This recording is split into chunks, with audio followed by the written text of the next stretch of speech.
Hablaremos esta noche de infiernos en la mitología de la Mesopotamia. Es una mitología no muy rica. No es la mitología de Corrientes, Entre Ríos y Misiones, sino la de aquellos pueblos que vivieron entre el Éufrates y el Tigris, los sumerios, los acadios, los asiro-caldeos, bueno, toda esa gentuza, ¿no? De todos modos, casi todos ellos copiaron a los sumerios. Todo comenzó en Sumer, como dice el libro. Hablaremos hoy del Kur, que así le llamaban al infierno los sumerios. La palabra Kur quería decir montaña, después quiso decir país extranjero y después infierno. Así eran los sumerios con sus palabras, inconstantes. Es el principal problema del idioma sumerio. Las palabras modifican su significado. Bueno, desde el punto de vista cósmico, el Kur era el espacio vacío que separaba la corteza terrestre del mar primordial que estaba abajo. Había como un hueco y ahí aprovechaban el espacio para poner el infierno. Dijeron, ¿qué podemos hacer con este espacio que queda entre el mar primordial y la corteza terrestre? Podemos poner un lindo infierno a donde mandar a las personas después que mueren. El universo visible, de acuerdo a la cosmología de los sumerios, que era también muy sencillita, ¿no? El universo visible era como una semiesfera, como esas semiesferas que te regalan para Navidad, que vos la agitás y cae nieve. Bueno, eso era el universo. El cielo era la parte transparente y el mundo era ese círculo que constituye la base que hay abajo. Así que también era así. El universo se llamaba Yanki. Yan quiere decir tierra, Ki quiere decir cielo, o al revés, yo no manejo muy bien el sumerio. Sospecho el acadio, pero el sumerio no. El Kur, el infierno, estaba debajo de la tierra, allí iban a parar todas las sombras de los muertos. No se podía llegar hasta haber atravesado a bordo de una barca un río, llamado el río Devorador del Hombre, así era el nombre del río. Bueno, era como los ríos del infierno griego, pero era una hidrografía más competente la del infierno griego. Ahí tenía el Aqueronte, tenía el Cosito, un río que se llamaba Cosito. Dice, mira, ahí está el Cosito. El río de los lamentos, el río de las lágrimas, custodiados por Medusa, el Flegetonte, el Piriflegetonte, que era un río de llamas. Bueno. Y el Estigia, que era una laguna y también un río que desembocaba en ella, cuyas aguas curaban y tenían la propiedad de romper todo recipiente en que se quisiera contenerla, salvo uno, que era el casco de un caballo utilizado como recipiente. Ese no se rompía. Había en la Arcadia griega, en la Arcadia real, digamos, una fuente real que se creía tenía las mismas aguas de la Estigia, y con esas aguas curaban a la gente. Estaba también el río Leteo en el infierno, que era el río del olvido. Las aguas del Leteo te hacían olvidar tu vida y tus pecados, pero en realidad no podías tomar esas aguas porque el castigo infernal consistía más que nada en el recuerdo de las macanas que uno había cometido en su vida. Entonces no dejaban que los inquilinos del infierno probaran el agua del Leteo. Pero bueno, volvamos a los sumerios. Esta era la hidrografía infernal de los griegos, que era más poética, más compleja. Entre los sumerios había un solo río, el río Devorador del Hombre. Y había un tipo que hacía de Caronte, que ni nombre tenía, ¿no? Y te cruzaba en una barca. En esos infiernos, en esa morada de los difuntos, uno la pasaba más o menos igual que en la vida, ¿no? Acá, una cosa de los infiernos primitivos, no eran un lugar de castigo. Los castigos los propinaban los dioses en vida, no esperaban a que te murieras. Las enfermedades, las pestes, las muertes, eran para aquellos pueblos los castigos que los dioses propinaban a quienes se habían comportado de un modo indeseable. A veces se enfermaba un buen tipo y todos decían, bueno, andá a saber lo que habrá hecho porque siempre hubo miserables. Bueno, de este modo los infiernos de Sumer no son pródigos en dolores físicos, ni aparecen esos eternos castigos de la mitología clásica y después de la mitología cristiana, pero bueno, sí anda por ahí el desengaño y un cierto dolor melancólico, porque la vida en el infierno no es más que la continuación de la vida terrestre, pero en soledad. En ese infierno estaba solo. En los otros infiernos más bien lo que molestan son los demás. Este es un infierno contrario a la definición que de infierno se da en este programa. Que dice que el infierno lo hace la gente. Si vos estás rodeado de personas amables, estás en el paraíso. Y si estás rodeado de nabos, estás en el infierno. Acá no, estaba solo. Esa era una experiencia nueva. Cuenta que después de su muerte, el monarca llamado Urnamú llegó al infierno, a Kur, ¿no? Se ubicó tranquilamente en la residencia que le habían asignado. Allí, al principio lo atendieron, se sintió como en su casa. Empezó a estudiar leyes, mejor dicho, las leyes o el reglamento de su nueva patria. Y al cabo de 7 días llegó al desconsuelo porque comprendió que ya no tendría allí familia, ni lo dejarían besar a su esposa, ni tener en sus rodillas al hijo, y así. La soledad era el castigo.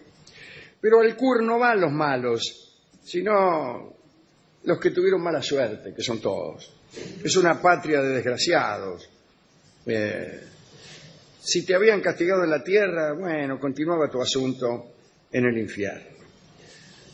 Los que ya habían sufrido, los accidentados, los ahogados, las núbiles muertas vírgenes, los que no tuvieron hijos, las mujeres muertas de parto, los que se agacharon a ver por qué no explotaba el cohete, todos esos van al Kur y allí amargados se hacen malos y en los infiernos no solo atormentan a sus compañeros, sino también a los vivos, a los cuales visitan cada tanto. Nuestro amigo Gilgamesh, el inmortal, se vio un día agredido por una tropa de espíritus de quienes solo pudo escapar corriendo. El héroe, aquel héroe que había enfrentado a tantos monstruos, ¿no? Recuerdo al gigante Kumbaba, que era tan alto que hundía sus pies justamente en el infierno y agachaba un poco la cabeza para que no rozara contra el cielo. Fue derrotado por Gilgamesh. Bueno, no pudo con estos espíritus desgraciados, no hizo otra cosa que correr. En Kur se arman peleas en medio de la oscuridad y el polvo. Se parece mucho al Seol de los hebreos, en fin, un pozo lleno de polvo, ¿no? Los infiernos tienen guardianes, que desde luego procuran que nadie se escape, pero no hay suplicio aquí. Los condenados se atormentan los unos a los otros, en fin. Fieles, el mejor relato de gente castigada en este infierno es este. Es el de Dumuzi, el dios muerto. En el Kur no solo había difuntos mortales, sino que también había algunos dioses que en principio eran inmortales, pero que por ahí los mandaban al infierno, anda a saber por qué.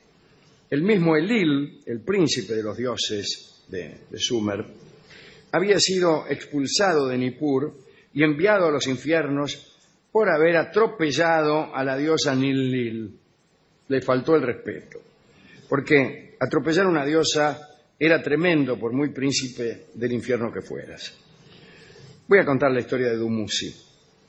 Entre los sumerios, la diosa del amor era Inanna. No está mal que tenga ese nombre, facilita rimas de los pretendientes que escriben versos. Andaba Inanna medio noviando con Dumuzi, el dios pastor. Dumuzi la había conquistado presentándose con algunos regalos en la puerta. ¿Quién es? Soy Dumuzi. Mire lo que le voy a poner en la puerta. Dumuzi tenía la propiedad de hacer brotar de la nada queso, crema y leche. Llegó, le golpeó la puerta, aquí tenés queso, aquí tenés crema, en fin. Ahora bien, golpeó la puerta, salió la tipa Inanna y ni bien la miró fijamente, Dumuzi no pudo resistir más y se unió a ella, vamos. ¿Qué tanto buenas tardes ni tal? A continuación se la llevó a su casa, pero esto le iba a traer problemas. Inanna era muy ambiciosa.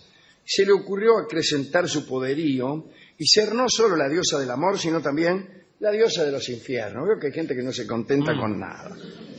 Y bueno, dice, voy a bajar a los infiernos para ver cómo puedo realizar este proyecto. Se metió en una laguna de agua negra, que era para los sumerios la entrada del infierno. Allá estaba la titular de los infiernos. ¿Quién era la jefa de los infiernos? La hermana de Inanna, que se llamaba Ereshkigal. Era la hermana, pero también su peor enemiga. ¿Vio cómo son algunas son así, mujeres las hermanas. Que tienen a la hermana como peor enemiga?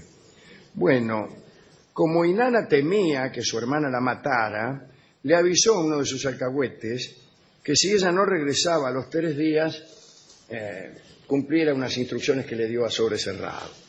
Se metió en el infierno, se fue hasta el templo de Ereshkigal, estaba construido ahí a todo lujo, se encontró con el portero Neti, le preguntó el nombre y el motivo de su visita. Soy Inanna y se vengo a conquistar los infiernos. No, inventó un falso pretexto. Sí, mejor. Neti la dejó entrar, sacó los cerrojos de las 7 puertas infernales, pero al pasar por cada puerta, Inanna fue perdiendo alguna prenda. Señor. Un spogliamento, ¿me entiende? Esto es muy bueno para el cine. Sí. Hasta que al llegar a la última puerta quedó completamente desnuda. Ahí sucedió algo espantoso. Aparecieron unos seres que la arrastraron y la obligaron a ponerse de rodillas ante Ereshkigal. 7 jueces infernales dirigieron sobre ella la mirada de la muerte e Inanna pasó de inmediato de la vida a la muerte. Chau. Y su cadáver quedó colgando de un gancho, como si fuera un chancho propiamente, ahí en las tinieblas y el polvo. Y empezó a ver cosas que le espantaban. Estaba muerta, pero pero asustada. Bueno, al cabo de 3 días, como Inanna no volvió, el alcahuete aquel, que tenía instrucciones, las puso en práctica. Primero fue a ver al dios Enki, le dijo que modelara con arcilla 2 entes asexuados, Kurgarru y Kalaturru. Buenas tardes. ¿Qué tal? Bien. ¿Usted cuál es? ¿Kurgarru o Kalaturru? Qué lindo nombre para seres asexuados modelados con barro por el dios Enki. A estos seres les dio el brebaje de la vida y les ordenó que bajaran al infierno y que esparcieran el brebaje de la vida sobre el cadáver de Inanna para que la diosa resucitara. Fueron estos tipos, Kalaturru y el otro, espolvorearon el brebaje de la vida y la diosa resucitó, pero imagínate, todavía estaba en una situación comprometida.